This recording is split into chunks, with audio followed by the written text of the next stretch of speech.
May 1982, the cold winds of the South Atlantic carried more than just ocean spray. They carried war.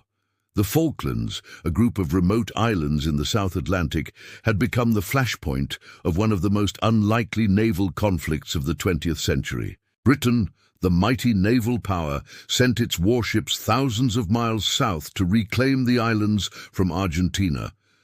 But what came next shocked the world. Because in that war, a handful of Argentine pilots flying outdated A-4 Skyhawks, jets from another era, did the unthinkable. They sank British warships. In April 1982, Argentina's military junta, desperate for legitimacy, invaded the Falkland Islands, or, as they called them, Las Malvinas. For Britain, led by Prime Minister Margaret Thatcher, this was an insult to national pride. Within days, a British task force was mobilized: aircraft carriers, destroyers, frigates, and troops. It was a massive operation, sailing over 8,000 miles into hostile waters. No one expected Argentina to stand a chance. The Royal Navy was among the most advanced in the world. But Argentina had something the British didn't anticipate: pilots with nothing to lose. The Douglas A-4 Skyhawk, nicknamed Heinemann S. Hot Rod after its designer, was a light attack jet built in the 1950s. Small, nimble, and cheap to maintain. By 1982, it was considered obsolete. No radar warning receivers, no modern countermeasures, just a pilot, a few bombs, and raw skill.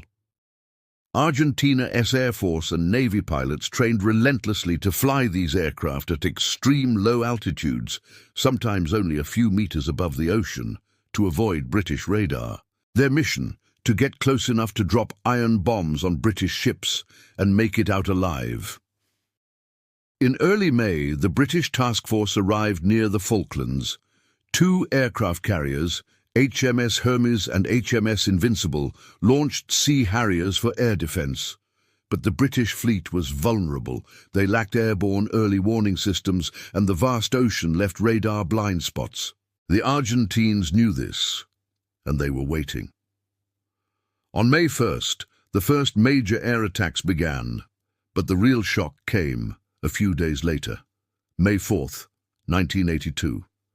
A pair of Argentine super étendards launched from the coast, each armed with a French-made Exocet missile.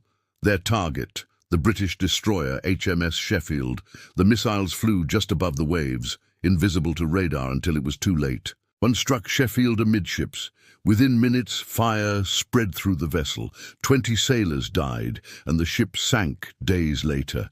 This was Britain's first warship lost in combat since World War II. And it was only the beginning.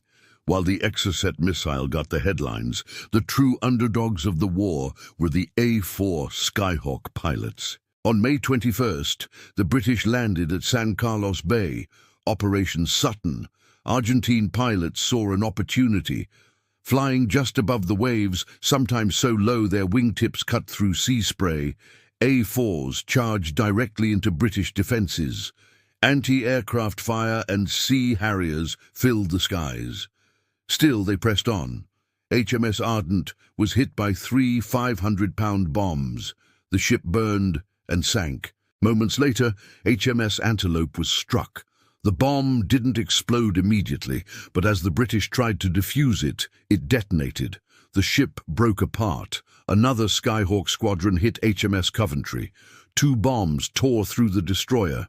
In less than 20 minutes, she rolled over and sank.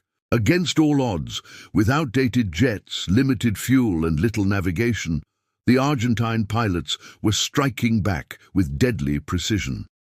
These attacks came at a terrible cost. The Argentine pilots knew their chances of returning were slim. Many were shot down by British Sea Harriers or surface-to-air missiles, but they kept flying. Lieutenant Mariano Velasco, after sinking HMS Ardent, flew back to base with his aircraft riddled with holes, leaking fuel, damaged controls, and barely enough runway left to land. Out of nearly 50 A-4 Skyhawks deployed, Argentina lost over half. Yet their courage forced the Royal Navy to adapt. to spread out, use decoys, and rely heavily on Harrier air cover. Their sacrifice bought Argentina something priceless: respect.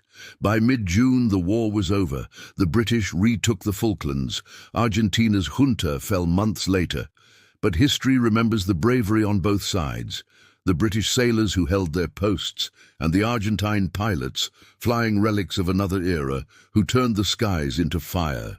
When A-4 Skyhawks sank the British, it wasn't just a battle of machines, it was a battle of will, a reminder that even in modern warfare, courage can rewrite the odds. Subscribe for more untold war stories, where history comes alive, one mission at a time.